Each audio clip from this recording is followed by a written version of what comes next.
Alrighty, guys, welcome back. Earlier, we were talking about the Denver Broncos being aggressive in a search for a quarterback, and now we're going to be talking about Tennessee and the name, image, and likeness policy. But before we do that, I just wanted to remind you guys to like and follow the show. We get a number of questions from viewers that come in during the show, so to ensure that your question gets read on the air, I ask that you use the tips and donation link. That link is streamelements.com/gsmcsportsnetwork./tip. This puts your question at the top of the list so that I can see it, and it also just really helps the show. Ooh-wee. Okay, so... Ooh, Faith is on a Monday mode. She had to take a breath on that one. So, before I dive into this, I just want to say, the more stuff that comes out about the name, image, and likeness policy with the NCAA, man, it's like reality TV. I'm just sitting here with crazy, my right? popcorn, shoveling. Yeah, it's insane. It's insane. Are you noticing? It's not like every other week. It's every other day. Yeah, no, it's literally almost every day, and it's something new. By the way, one of the stories I told you, I'm like, man, I kind of wanted to redo our line of shows. I mean, what we're going to cover today, because another story popped off. Is there more stuff already? Yes, and we got stuff in the chamber for tomorrow, which is nuts. Yeah. Oh, goodness. Okay. So, Tennessee has been granted temporary injunction by a federal judge as the NCAA loses ability to enforce the name, image, and likeness policy. The NCAA rules bearing and the use of name, image, and likeness compensation in recruiting received a blow in federal court on Friday as a U.S. district judge granted a temporary injunction in a lawsuit stemming from the NCAA violations investigation with Tennessee. The injunction stops the NCAA from enforcing any rules relating to third-party negotiations on name, image, and likeness compensation until a final decision is reached in the case. Attorney generals from Tennessee and Virginia sued the NCAA on January 31st on antitrust grounds amid news that the University of Tennessee was under investigation for multiple alleged Level 1 infractions. The NCAA's case against Tennessee and football centers around quarterback Nico. Yes. Yeah. Yeah. Who signed a name, image, and likeness deal that's believed to be in the $8 million range. Excuse me. It's good money if you can get it. Yeah. The court's grant of preliminary injunction against the NCAA's illegal name, image, and likeness recruitment ban ensures the rights of student athletes will be protected from the duration of this case, but the bigger fight continues, said Tennessee Attorney General. We will litigate this case to the fullest extent necessary to ensure that the NCAA's monopoly cannot continue to harm Tennessee student athletes. The NCAA is not above the law, and the law is on our side. Okay. Another one bites the dust. I saw this coming, honestly. I saw this coming. You can't pick and choose who you want to say you can do this and you can't do this. And it seems like they were picking on Tennessee and Virginia.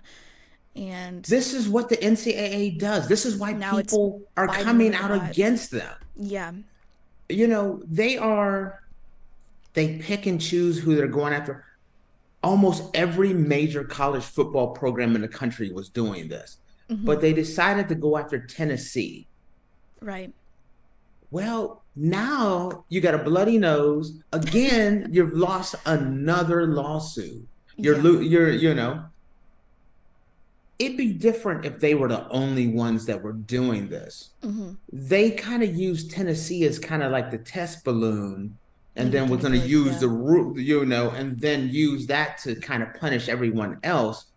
And they weren't expecting other attorney generals to be like, oh, no, we're going to jump on this, too. You know, and they keep passing down these different rules, which is just weakening the NCAA, weakening them. And what they need to do is just roll over You ever have that little dog with the big floppy ears and he just runs and he just like, oh, screw it. He just rolls over, like, Yeah. go ahead, just scratch my belly. It's Yeah. over. Well, that's the NCAA, just not as cute as that dog. You know, they keep making decisions that are really making them look bad. Mm-hmm. They need to get out of the name, image, and likeness business altogether. Yeah. And they need to stop passing ridiculous rules.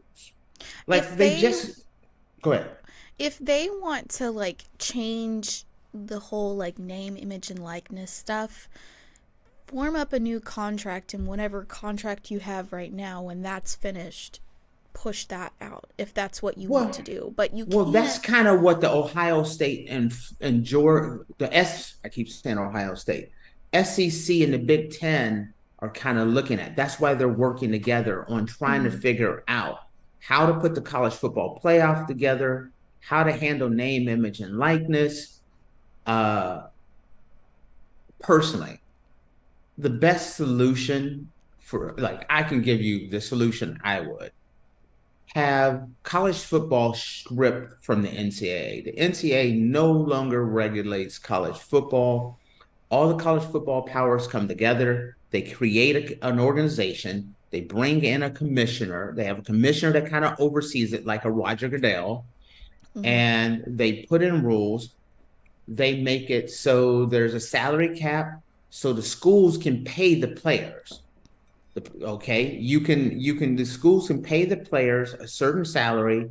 You're playing at the school, you got a 4-year contract with the University of Georgia, and this is what you get. The whole name, image, and likeness, get rid of all of it. Mm. You're an employee of the University of Georgia for the next 4 years. You have an agent, and it's just like LeBron James. You have a contract with the Lakers, but you can go out and do a Nike deal, you can go Adidas deal. That's separate from college football. Mm-hmm. Take college football completely out of the endorsement game. This whole name, image, and likeness is silly. If you want to sell your image and likeness the same way an NFL guy or an NBA guy or a Major League Baseball guy, go ahead, but make these players employees of the school where they get a salary.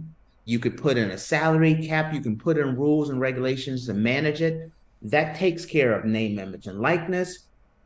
That takes care of the transfer portal.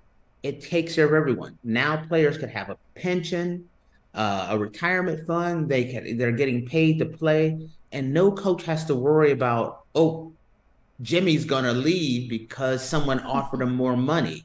Well, guess what? Jimmy got a contract with the University of Georgia that says he's gonna play there for 3 years or 4 years or 2 years. It's up to whatever they sign him to for XYZ amount of money. That would change the portal though, right? The transfer portal. Well, the transfer portal wouldn't exist. Yeah. Well, everyone would be under contract. Hey, at the end, let's say you're a University of Georgia quarterback and you only sign a 2-year contract, $1 million a year for 2 years. At the end, you're a junior. At the end of that 2 years, you're a free agent. You can go to whatever school you want to go to. If you go to the University of Georgia and you sign a 4-year contract, you're under contract for 4 years, but there's no transferring at that point. Mm-hmm.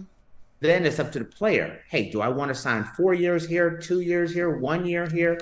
That would be your decision at that point. It controls the transfer portal. It eliminates name, image, and likeness. It makes it so a commissioner runs the whole thing and takes the sponsorships and all these guys out of the business of trying to control college football. It's nuts. Also, the NCAA keeps passing all these really dumb rules. Like recently, last week, they passed the rule where there are no more photo shoots for kids who come on campus now. So let's say you're thinking about going to University of Georgia. Mm-hmm. Before, they would go there, you get a room, they get you a room that you're staying in. They take you around campus, they take pictures with you and take, all this stuff. And, they put it out there. Oh, we had this guy come on campus, and then you go to your dorm room that you're staying in for that weekend while you're there. And you know how like in college they kind of decorate the room with University of Georgia, and they put some swag out on the bed, and you made some glitters and this and that. And seriously, they made a ruling on that. That's not allowed anymore. The NCAA passed a rule that you can't decorate their rooms anymore. That's illegal. You sprinkle some glitter on somebody's bed, that's an NCAA violation now. So they just want them to stay in a plain white cinder block dorm room. Yeah, you can't put a brochure. You can't put a brochure on the bed and a little Georgia Bulldog stuffed animal on the pillow and some glitter on there. No, that's illegal now. That's the kind of stuff that the NCAA is passing rules on that make no darn sense, and it's making them look bad. Pass laws that matter, something that's really going to have a real effect. Whether you can get a hamburger or not, a coach can't buy you a hamburger, or he can't text you because he texted you 3 times earlier. You can only spend this many hours a week with you. You have 20 hours of time you can be with them, and then you have so many text messages. But then you're counting. They have these rules on how much you can talk to them, how much practice you can, how much time you can be with them. But if a kid goes out and does something wrong, the school is held responsible. But you're only allowed to be around them so many hours. But if they do anything on those off hours, that's a lack of institutional control. Many coaches have gotten fired for things the coach was not even there. But because of the way it's set up, the NCAA has just been this is the reason why these schools and a lot of these newspapers and broadcast companies are like, just take the NCAA out of college football. And I know the NCAA does a lot of good things, but I don't think they really step back and say, is this important? What's the really important thing? It's just kind of like, hey, we don't want you getting a cheeseburger. We don't want you having glitter on the bed. You can't have any gummy bears on the table with the cow bear gummy bears. Nope, you can't have that. That's a violation. It makes no sense. What is going on with it just needs to be overhauled completely.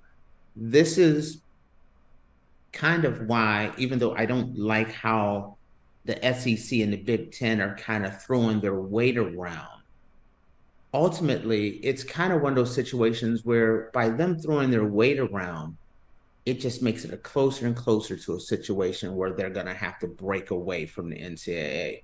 And I think the best way to save college football is to break away from the NCAA.